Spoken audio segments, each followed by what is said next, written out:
Hello everyone, welcome back to Krislo knowledge. और ये हमारी चल रही है ईपीएफओ एपीएफसी की सीरीज़, जिसमें हम सोशल सिक्योरिटी देख रहे हैं। आज का हमारा लेक्चर रहेगा employees provident fund and miscellaneous provision act 1952। इस पे हमारे 2 लेक्चर ऑलरेडी हो चुके हैं। एक में हमने इसके अंदर आने वाली 3 स्कीम्स को डिस्कस करा है, सेकंड के हमने इस एक्ट के फीचर्स डिस्कस करे हैं, और आज वाले में हमारे में रहेगा कि हम पीएफ को कैलकुलेट कैसे करते हैं। ठीक है, कि किस तरीके से कैलकुलेट होता है with the help of example. तो अभी आपके मन में आया होगा कि ये एग्जाम्पल की हेल्प से हम क्यों देख रहे हैं, ये इतना इम्पोर्टेंट क्यों है। तो देखो, जो पिछली बार बोनस एक्ट था ना, उस पर बोनस की कैलकुलेशन पूछ ली थी, तो इस बार हो सकता है पीएफ की कैलकुलेशन पूछ ले। ये 2023 की बात कर रही हूँ।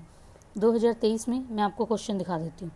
ये देखिए, ये है क्वेश्चन, ये आया था 2023 में एपीएफसी में। तो इसमें ना बोनस कैलकुलेट करके हमें बताना था कि बोनस कितना आएगा। तो इस बार हो सकता है कि पीएफ कैलकुलेशन हमसे पूछ ले। तो हमारा मेन मोटिव यही रहेगा कि हम सब कुछ कवर करते हुए चलें, जो पॉसिबल क्वेश्चन बनने के चांसेस हैं हम वो तो एटलीस्ट करते जाएं। ठीक है, तो चलिए देखते हैं बोनस कैलकुलेट कैसे होता है। तो हमें पता है कि जो भी इंसान 15,000 या 15,000 से कम पैसे कमा रहा है, उसके लिए इस एक्ट के अंदर मैंडेटरी हो जाता है रजिस्ट्रेशन करवाना। एम्प्लॉयर के लिए, कंपनी के मालिक के लिए ये कंपल्शन हो जाती है कि वो अपने वर्कर्स का रजिस्ट्रेशन कराए जब उनकी सैलरी 15,000 या 15,000 से कम है। ठीक है, चलिए एक एग्जांपल की हेल्प से समझते हैं। जब सैलरी कितनी हो, 15,000 या 15,000 से कम, वो भी कौन सी सैलरी, जिसमें बेसिक पे जो है plus dearness allowances plus retaining allowances, इनको काउंट करके हम बोलेंगे कि इतने पैसे उसे मिलने चाहिए। ठीक है, तो उसका 12% कौन देगा, वर्कर। ठीक है, और 12% कौन कंट्रीब्यूट करेगा, ओनर, कंपनी का ओनर। तो ये 12% तो सीधा चले जाएगा ईपीएफ फंड में। ये 12% है ना, डिवाइड हो जाएगा 8.33% में और 3.6% में। ठीक है, ये वाला पैसा 8.33 जाएगा पेंशन फंड में और ये जाएगा ईपीएफ फंड में। ठीक है, अब इसी में एम्प्लॉय क्या करता है, तो जो 0.5% होता है ना, वो एक्स्ट्रा डिपॉजिट कराता है। एम्प्लॉयर, जो कंपनी का मालिक है, वो एक्स्ट्रा 0.5% डिपॉजिट कराता है। किस में, एम्प्लॉय डिपॉजिट लिंक्ड इंश्योरेंस में। ठीक है, इसमें कितना है, 7 लाख तक का इंश्योरेंस मिल सकता है वर्कर को, इसलिए। तो चलिए एक एग्जाम्पल की हेल्प से हम अच्छे से समझेंगे। एग्जाम्पल हम लेते हैं, किसी की वेजेस कितनी है, 15,000। ये कौन सी है, इसमें क्या है, वेजेस जो बेसिक पे है हमारा, प्लस डियरेंस अलाउंसेस, इसको काउंट करके उसको अगर 15% माना जाएगा, तो इसका 12% कितना होता है, तो ये होता है हमारा 1,800 रुपये।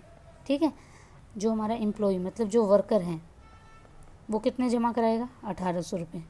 ठीक है, फिर जो एम्प्लॉयर है वो भी कितना कराएगा, 12%। तो 12% कितना हो गया, 1,800 रुपये। ठीक है, अब जो ये एम्प्लॉयर का, जो कंपनी के मालिक का जो 12% है ना, उसको हम 8.33% इसका कितना हो गया हमारा, 1,250 रुपये।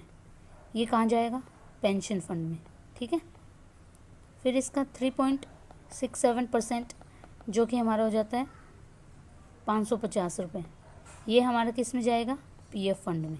ठीक है, फिर हमारा आता है 0.5%, जो कितना होगा, इसकी सैलरी का 0.5% होता है, वो अलग से डिपॉजिट कराता है एम्प्लॉयर।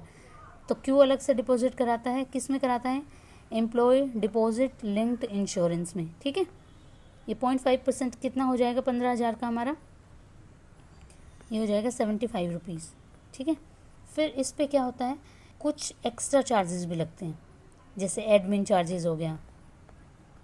तो एडमिन चार्जेस कितना होता है, 0.65% होता है। ये याद रखने की इतनी ज़रूरत नहीं है, इसको छोड़ सकते हो आप। ठीक है, तो अब हम देखते हैं पीएफ फंड में कितना चला जाएगा। पीएफ फंड में एक तो ये वाली सैलरी चल जाएगी एम्प्लॉय की, 1,800 रुपये। ठीक है, टोटल पीएफ कितना चला जाएगा, एम्प्लॉय का 1,800 रुपये प्लस जो हमारा यहाँ पे पीएफ गया 550 रुपये। तो टोटल कितना डिपॉजिट हो गया हमारा, 2,350 रुपये पर मंथ इतना पीएफ फंड में डिपॉजिट हो जाएगा। ठीक है, तो अगर एग्ज़ाम में आपसे क्वेश्चन पूछ लिया जाए, सैलरी दे दे, तो हमें पता होना चाहिए कौन सा कंट्रीब्यूशन कहाँ जाएगा। तो उसमें हमें यही निकालना है, इसका 12% निकालेंगे, इसका 12% निकालेंगे, इसके 12% को हम 2 हिस्सों में डिवाइड कर देंगे। ये एक्स्ट्रा से लगता है, ये इसमें से इसके वाला चार्जेस नहीं है, ठीक है, ये याद रखना। मैंने पहले वाले लेक्चर में शायद इसको इंक्लूड करके बता दिया है, तो इसीलिए ज़रूरी होता है कि आप तीनों लेक्चर देखें, ठीक है। तो फिर इसमें से 8.33% निकलेगा, 3.6% ये पेंशन में चला जाएगा और ये चला जाएगा पीएफ में। तो पीएफ में हमारा कितना जाएगा, इसका कंट्रीब्यूशन प्लस इसका कंट्रीब्यूशन, टोटल आ जाएगा पर मंथ। अब आप देखो, ये तो पर मंथ का हो गया, ठीक है। पर मंथ के हिसाब से आपका 2350 इंक्लूड होता है, इनटू 12 मंथ का कर दो इसमें, तो 28,000 रुपये आपके हर साल जमा होते रहेंगे, ठीक है। तो ये आपको कब मिलेंगे, रिटायरमेंट के टाइम, ठीक है। पहले भी निकाल सकते हो। अब देखो, अब रिटायरमेंट कोई इंसान 30 की एज में काम लगा है, 58 की एज तक काम कर रहा है, तो इतने साल का इनटू इतना कर दो तो कितने ज़्यादा अमाउंट हो जाएगी। फिर उस पर 8% टैक्स भी मिलेगा, इंटरेस्ट भी मिलेगा आपको, 8% इंटरेस्ट आपको गवर्नमेंट देगी। तो वो बहुत बड़ी अमाउंट हो जाती है जो कि रिटायरमेंट के टाइम पे मिलेगी। इसी के साथ हमारा लेक्चर एंड होता है। और अगर आपको वीडियो पसंद आ रही है तो please like, share and subscribe. Thank you.